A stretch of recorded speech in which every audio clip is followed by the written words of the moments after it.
Coming up on Fulton Today, access and fairness at the Fulton County Courts. We'll take a look. I'm Priscilla Ortega. State lawmakers discuss the issue of early voting. I'll have a full report. And later, another new library opens in the county. We'll take you there. Fulton Today starts right now.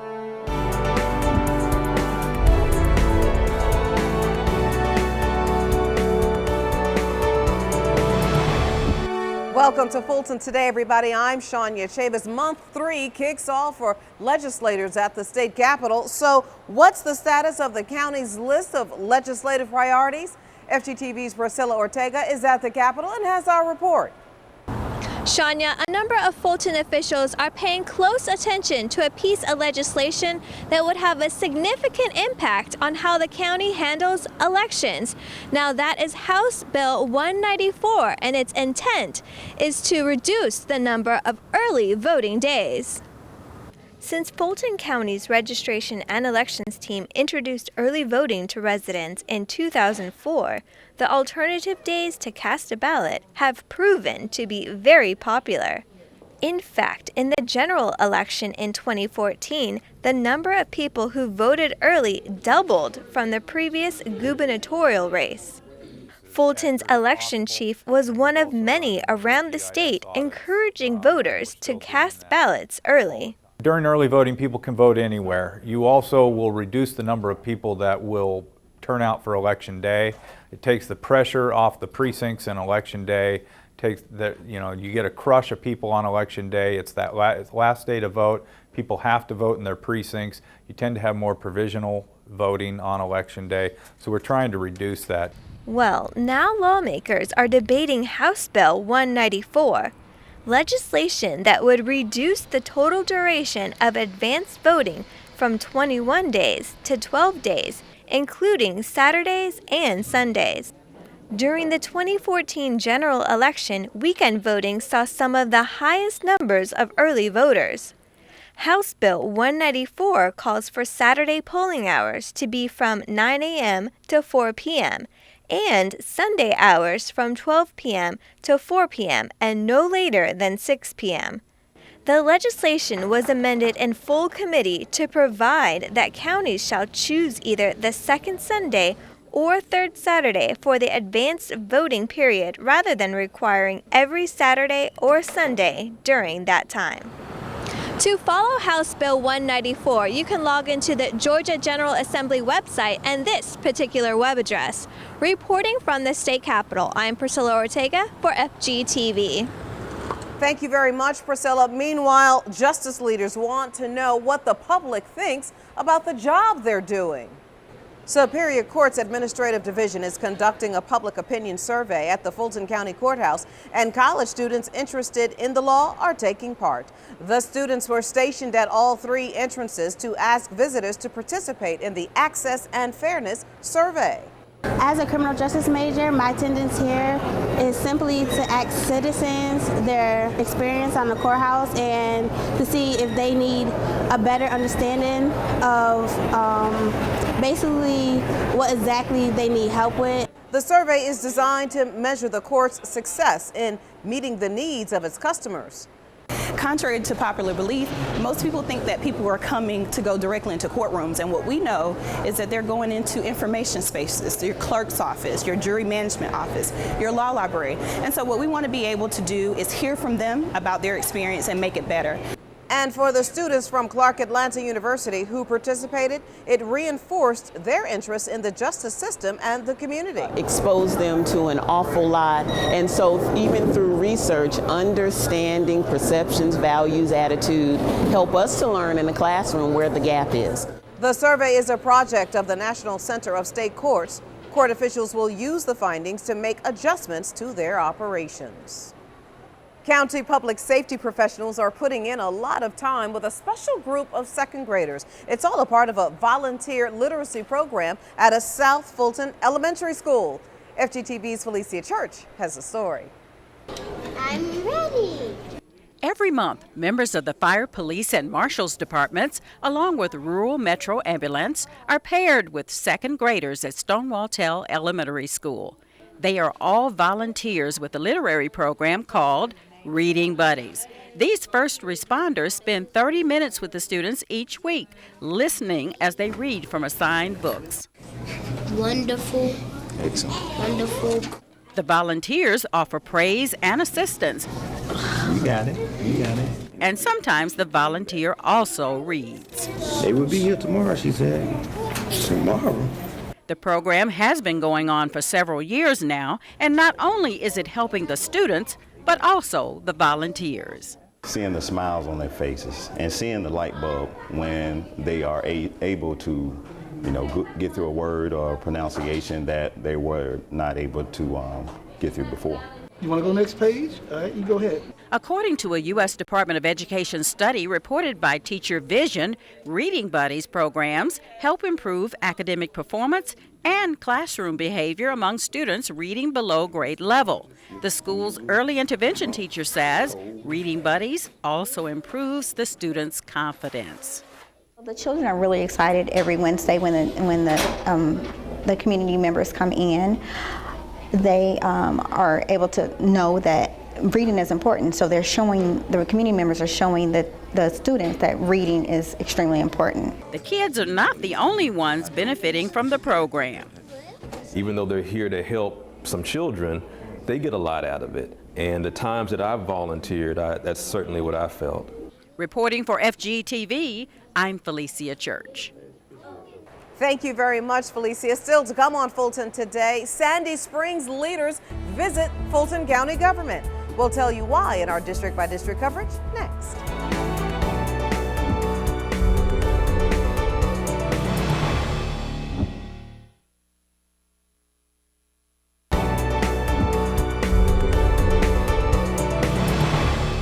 Fulton commissioners talk leadership with a group of North Fulton residents, and South Fulton citizens experience a film festival at their brand new library. Here's this week's district by district coverage.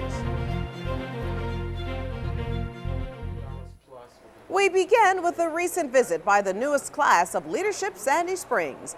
Chairman John Eves, along with Vice Chair Liz Hausman and Commissioners Bob Ellis and Lee Morris, all played host to the North Fulton residents. The class stopped by the Fulton County Government Building downtown for a tour and discussion with their elected officials. So it's always a great opportunity for me as chairman to share with them the wide range of services, programs we provide throughout the county, but also in Sandy Springs. And so usually it ends with some good, tough questions in terms of how we as a county government can be better. And I always respond very honestly, and usually there's a very, very good discourse and interaction, and it's a good win-win in terms of the county being represented, but also for us to hear any concerns and as well as positive comments that people have from Sandy Springs. I learned more about each district and how it works, and the recent elections and who's been replaced, what each of the roles are, and what the commission actually does for the entire county of Fulton County versus what the city's role are. That was very helpful for me. Everybody's been very easy to work with and very welcoming to have us here. And I appreciate the open door policy where everybody's willing to meet with us. We are using your conference room and using your courtroom, and it's a very good experience to come to Fulton County. Leadership Sandy Springs is made up of North Fulton business, government, nonprofits, and religious and citizen leaders who together learn, engage, and participate to make Sandy Springs a more vibrant place to live and work. District 5 residents experienced a 2015 Black Film Festival in a new venue. Fulton County Commissioner Marvin Arrington Jr. hosted his annual event at the Wolf Creek Library. Long before he was an elected official, the commissioner offered the festival to the community as a way to celebrate Black History Month. Now, the event is an official initiative of his District 5 office. It's important to have this festival because it's important to celebrate Black history. And a lot of times, if you can't get a child to read a book, you may be able to get them to watch a video or watch a movie. It brings us back a knowledge of our history, which is important. And our young people need to know the history, and our older people like myself need to be reminded of the history. This year, the festival featured a number of movies, including one titled The Clinton 12, the story of the group of African American students who were the first to integrate Clinton High School in Clinton, Tennessee. And finally, in District 6, an evening to pay tribute to some American heroes. Fulton County's Arts and Culture Department, in conjunction with the Atlanta chapter of Tuskegee Airmen, presented a special event titled Tuskegee We Remember. The tribute at the Aviation Community Cultural Center featured the African American Philharmonic Jazz Orchestra. The event honored what is referred to as the documented original Tuskegee Airmen. Well, at one time, I guess we didn't think what we were doing was that important. We had a job to do, we tried to do it, and then the world, our nation, our people recognized it, and it's a very proud feeling. We are that critical part of history, modern history, that has been fought so hard to ignore. So that we're not included in that, which is really unfortunate. But on the other hand, we are becoming more and more. It's kind of interesting being discovered 70 years after we were there. The musicians serenaded the guest with vintage big band selections to honor the airmen. The Aviation Community Cultural Center features exhibits that honor the work of historic men and women in the field of aviation. And when we come back, the dangers of secondhand smoke. Stay with us.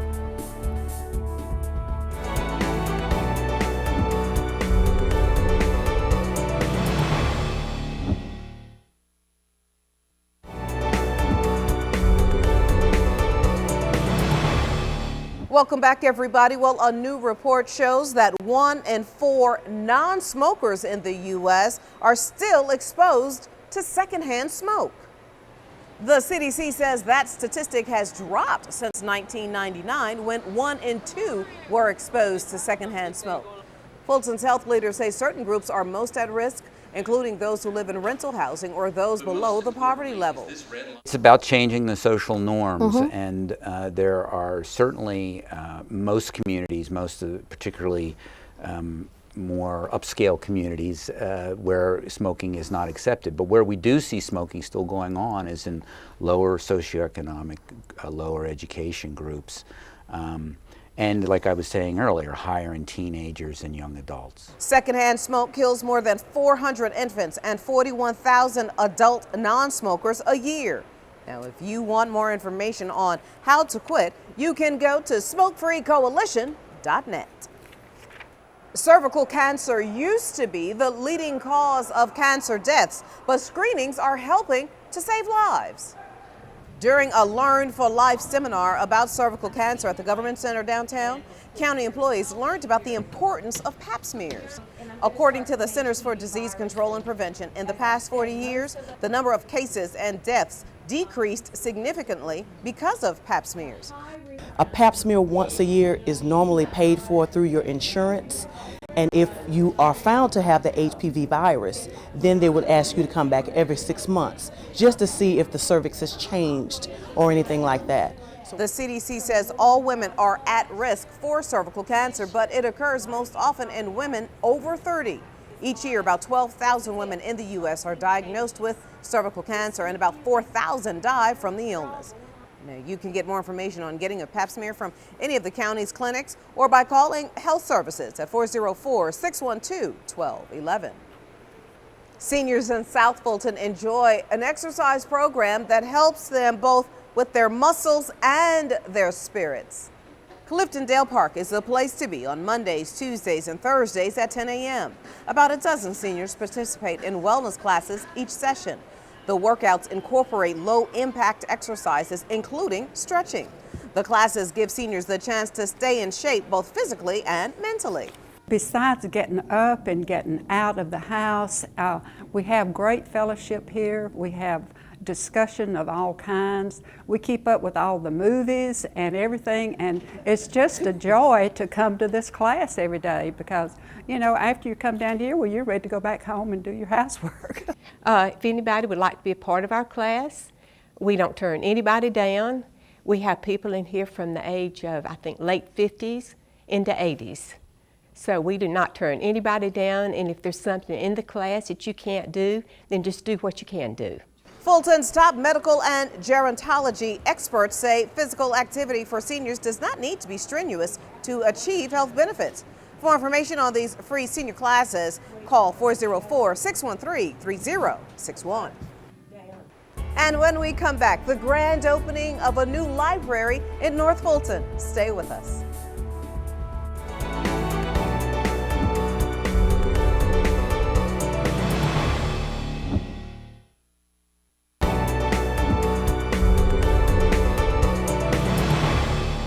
Registration is now underway for spring classes at county art centers. There are a number of classes offered at 5 county centers. This is a video of watercolor classes at the Abernathy Art Center.